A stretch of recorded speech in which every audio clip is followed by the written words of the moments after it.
Watch me as I become so overstimulated by my space that I immediately stop what I'm doing and deep clean my studio.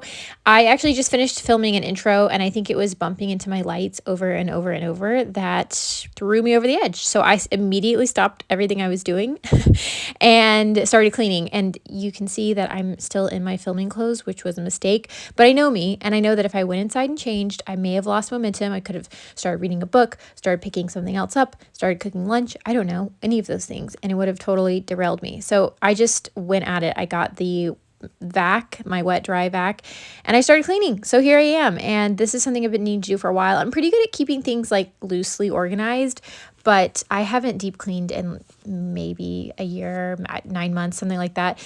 So I started with my paints and I organized those and got rid of all the paints that were dried and crusty, which there weren't too many, but it still helps. And I'm cleaning out my little cart. This is a studio staple. I feel like everyone's first studio is actually just this cart.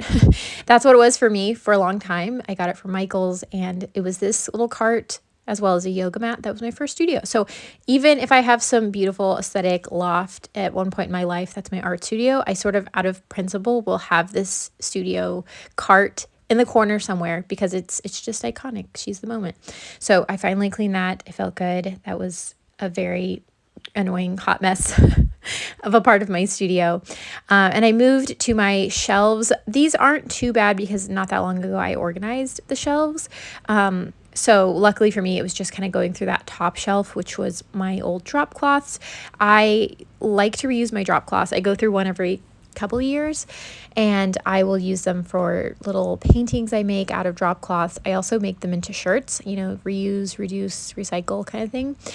So I finally got that streamlined, and then I have my plein air stuff on the top also. And again, just a quick organization. And it's this front area that truthfully gets the messiest. I do a lot of painting and filming and working at this desk.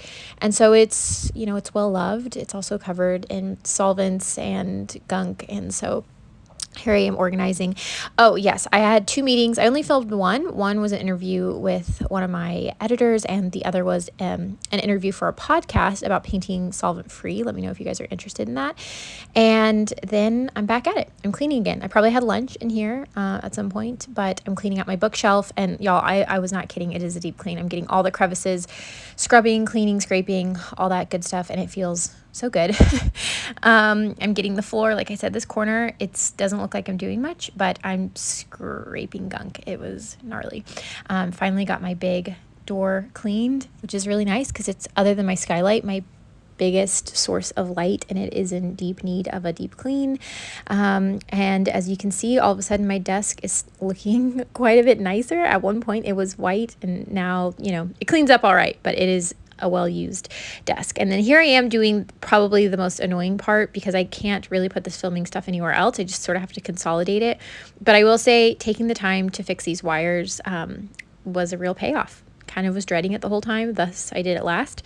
But it helped the area feel a lot less chaotic because the wires were particularly stressing me out. This is my storage wall where I put all of my works in progress, such as the enormous disco ball that is actually not that far from being finished. I just have to do kind of some finishing touches on it. So hopefully that will be done soon. I'm filming the whole process, which is admittedly slowed it down a little bit, but then I'll have a huge time lapse of this thing. So, stay tuned, be patient. I'm mostly talking to myself in that moment, but anyways, so I'm doing my final vacuum sweep sort of thing because a ton of dust collects out here. This is a backyard studio, which is, it lives in my backyard, which is great, but a lot of dirt gets tracked in. The distance from the house is wonderful. I have 2 kids who love to find their way into my studio, and having even just, a few feet of distance is tremendously helpful. But here we are, all of a sudden it's starting to look like a cleaned studio. And some people light a candle when they're done cleaning. That's how I am with my house. For me, I like to get all the mental stuff on my to-do list out and in front of me. So that's what I did here. And then I hung my whiteboard with my to-do list up here. And of course, in the subsequent days, I've added a lot more. But here we are, finished. Look at it. It's amazing. There's filming stuff. It's a little cluttered, but overall, it was a huge win. I got so much stuff put away, cleaned up, and it feels so nice to work in a studio that is organized and isn't cluttered and chaotic. So I'm really proud of myself. If you're procrastinating cleaning your art space, this is your motivation to get on it. You'll feel amazing afterwards.